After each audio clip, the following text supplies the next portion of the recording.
اعوذ باللہ من الشیطان الرجیم بسم اللہ الرحمن الرحیم۔ میں میرا دوست ہے، اس کا نام عباد الرحمن ہے، اس کو میں کوتک سنگھ کہتا ہوں، یعنی کافروں کے نام سے پکارتے ہوئے، یہ بہت بڑا گناہ ہے، توبہ کرو۔ کہتے جی کہ میری عمر 30 سال ہے، گھر والوں نے میری شادی 13 سال کی لڑکی سے کر دی، اب وہ مجھ میں دلچسپی نہیں رہے، تو ہوگا نا، پھر ایسا تو ہوتا ہے اس طرح کے کاموں میں، جب اتنا بڑا فرق ہوگا عمر میں، تو جب تک اس کے حقوق تم ادا کر سکتے تھے وہ راضی رہی، اب آہستہ آہستہ تم ختم ہوتے جا رہے، وہ جوان ہوتی جا رہی ہے، کوئی حل نہیں، اللہ سے استغفار کرو، معافی مانگو، توبہ کرو، اس کے حقوق ادا کرنے کی کوشش کرو۔ باقی عورتیں تو کہتی ہیں، سیدھی بات ہے، وہ تو کہیں گی کہ دیکھو تم کیسی ہو، اور تمہارا خاوند دیکھو کیسا جنگلی وحشی آدمی ہے، یہ لوگ تو کہتے ہیں جی عورتیں جب اپنے بال ٹھیک کرتی ہیں تو بال گر جاتے ہیں، ان کو یعنی محفوظ کر کے کسی جگہ دفن کر دیا، بس مقصد یہ ہوتا ہے کہ چونکہ جو شیطان لوگ ہیں نا، جادوگر لوگ ہیں، وہ بالوں پر زیادہ جادو ہوتا ہے، اس لیے ان کی حفاظت کرنی چاہیے۔ میرا پوتا ہے، 12 سال کی عمر ہے، اسے ڈراؤنے خیالات آتے ہیں، بہرحال اس کو آپ صبح و شام آخری 3 صورتیں جو ہیں نا، قل هو اللہ احد، قل اعوذ برب الفلق، قل اعوذ برب الناس پڑھ کے اپنے ہاتھوں میں دم کر کے اس کے سارے بدن پہ پھیر دیا کریں، کبھی آیت الکرسی پھیر دی، کبھی سورۃ فاتحہ پھیر دی۔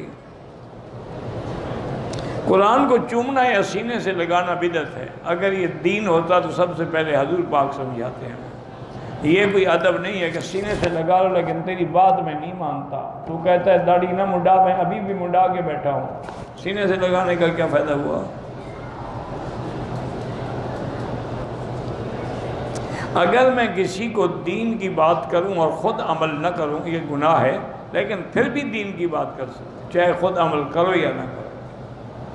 اگر ایسی بات ہو جائے نا، تو آج کل تو پھر کوئی بھی دین کی بات نہیں کر سکتا، 99% تو خود ایسے ہیں جو خود عمل نہیں کرتے، لیکن کہنے کا ثواب ملے گا، عمل نہ کرنے کا تمہیں سزا ملے گی۔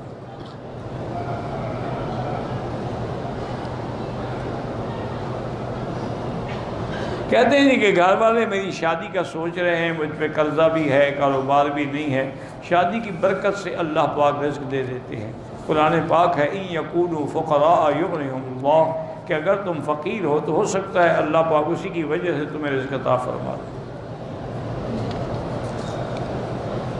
کہتے ہیں کہ سعودی عرب میں بعض ٹوپیاں ایسی بنی ہوئی ہیں جن پہ کعبے کی تصویر ہے، نماز تو ٹھیک ہو جاتی ہے لیکن ہونی نہیں چاہیے، اور ایسی ٹوپی خریدنی نہیں چاہیے، کیونکہ کبھی آپ نیچے پھینکیں گے، کبھی اس کو سر پہ نیچے رکھ کے سوئیں گے، وہ بھی تو آپ بے ادبی ایک قسم کی ہے نا۔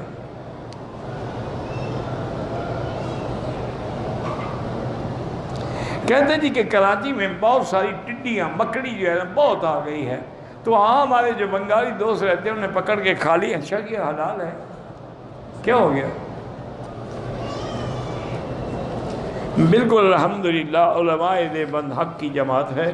اور ان کی حق سورج کی طرح روشن واضح ہے۔ اگر کسی بدعتی امام کے پیچھے نماز پڑھو تو نماز نہیں ہوگی۔ مجھے ہر وقت برے خیالات آتے ہیں تو لا حول پڑھا کرو، لا حول ولا قوت الا باللہ۔ اگر آدمی کے جسم کے نیچے حصے میں بواسیر کے موقع ہیں تو زمزم بطور علاج لگا سکتا ہے۔ ایمان کی حالت میں بوسہ دیا تو قیامت میں انشاءاللہ حجر اسود اس کی شفاعت کرے گا، اللہ اس کو زبان بھی دیں گے، بولنے کی توفیق بھی دیں گے، اور وہ شفاعت بھی کرے گا۔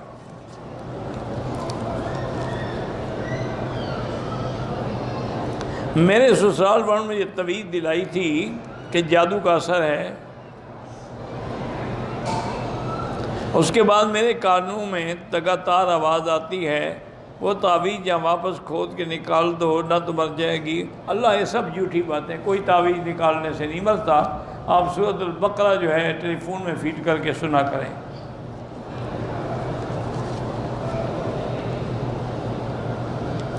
ایک آدمی مدینے سے مکہ مکرمہ پہنچ گیا، احرام نہیں باندھا، بالکل دم ہے، لیکن بہتر یہی ہے کہ دوبارہ مدینے شریف جا کے عمرہ کر لے یا طائف سے عمرہ کر لے تو دم سے بچ جائے گا، اقرب میقات پہ لوٹ جائے۔